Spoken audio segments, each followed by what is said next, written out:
So I want to leave you with one final thing, with one final quality, something that I noticed from backable leaders, great leaders, is what I call the game of now. The game of now. They didn't play the game of someday. They played the game of now. So I think 3 words tend to hold us back from the game of now.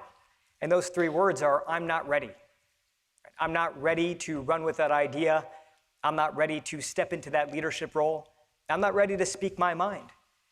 But the one thing that I realized across all the leaders that I studied is that none of them were really ready.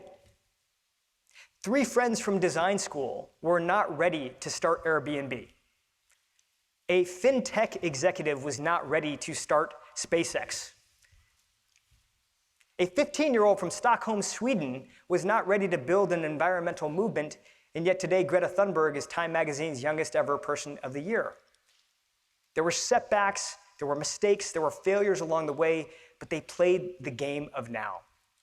And one of my favorite game of now stories comes from this woman, Damayanti Hingorani. Now, Damayanti Hingorani's story is pretty remarkable, and Time Magazine did a big write-up on her because she grew up as a refugee right on the border of India and Pakistan. No running water, no electricity, but she did something really, really remarkable. She taught herself how to read. And the first book that she read from cover to cover was a story about Ford Motor Company. Well, after reading the book, she says to herself, I one day want to become an engineer with Ford. A very unlikely dream for somebody living in those conditions. But her parents get behind the dream. They save every penny they have. She gets on a boat to the United States. She gets a scholarship to Oklahoma State University. The day after she graduates, she gets herself to Detroit, Michigan, and she even finds her way into a room with a hiring manager. Really, really remarkable, right? But the problem was this. When the hiring manager comes into the room, he looks at her resume, and then he looks at her application, and he says, wait a second, are you applying for the job of an engineer? And she says, yeah. And he says, well, look, I'm sorry. We don't really have any female engineers working here right now. Imagine that. 1967. The company has thousands of engineers on staff, but not a single one of them that he knows of is a woman. So in that moment, Damayanti Hingorani can feel all of her dreams slipping away. All of the work, all of the sacrifice that it took for her to get to this country, for her to get to this city, to get to this very room. She picks up her resume, she picks up her purse, and she begins to walk out. But that's when she decides to play the game of now.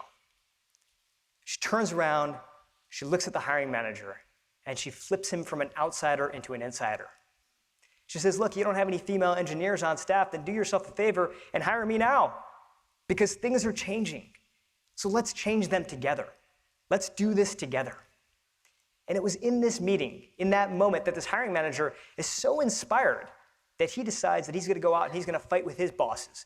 He's going to fight with his colleagues. He's going to inspire the people around him. And in 1967, Damayanti Hingorani becomes Ford Motor Company's first female engineer. Pretty amazing story, right? And it only gets better from there, because she's driving her car now outside of Detroit, Michigan, and her car breaks down, ironically. So she walks to a local phone booth, because they had phone booths back then. And now she's a newcomer to the country. She doesn't know many people. So she literally opens up the phone book to the A's and thinks of the most common Indian name that she can think of. In the A's, that's Agarwal. So she literally calls up the first Agarwal, and someone answers on the first ring.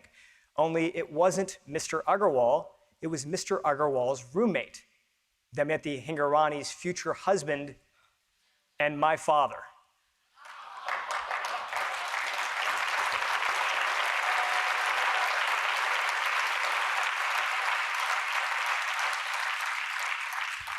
Here they are, getting married.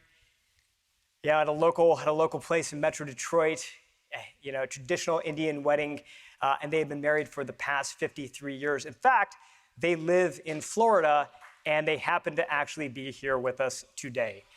Mom and Dad.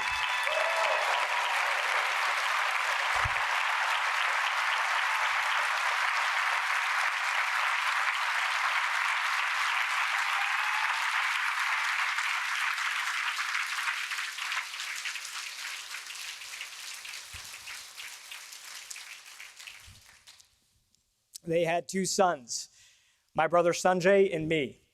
As you can tell, Sanjay's a little bit older than I am. Well, the one thing that they passed on to the both of us was the game of now. Not the game of someday, but to play the game of now. So Sanjay grew up to become a doctor, and one day he had this idea that maybe a doctor could be on television reporting the news. So they said, play the game of now. So Dr. Sanjay Gupta just celebrated 20 years at CNN this past year.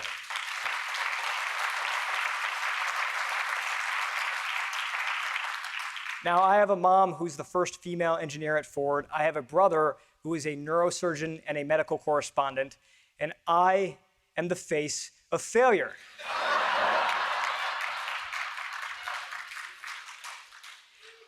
But remember when I told you that there were some certain people early on when this article came out who told me that failure is not the opposite of success, but failure is a pathway to success.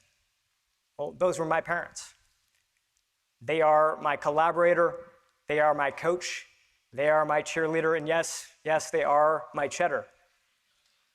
But they're also a reminder of the extraordinary impact that we can have on the people around us, even perfect strangers. If a middle manager from suburban Michigan hadn't taken a chance on a refugee from the other side of the world, well, then I wouldn't be here right now with you. I wouldn't be here to tell you her story. So as we leave here today, let's not just aim to make ourselves backable, but let's find good people, even if they look different than us, and let's help them become backable. Because sometimes the easiest way to make your mark on the world is to take a chance on someone else.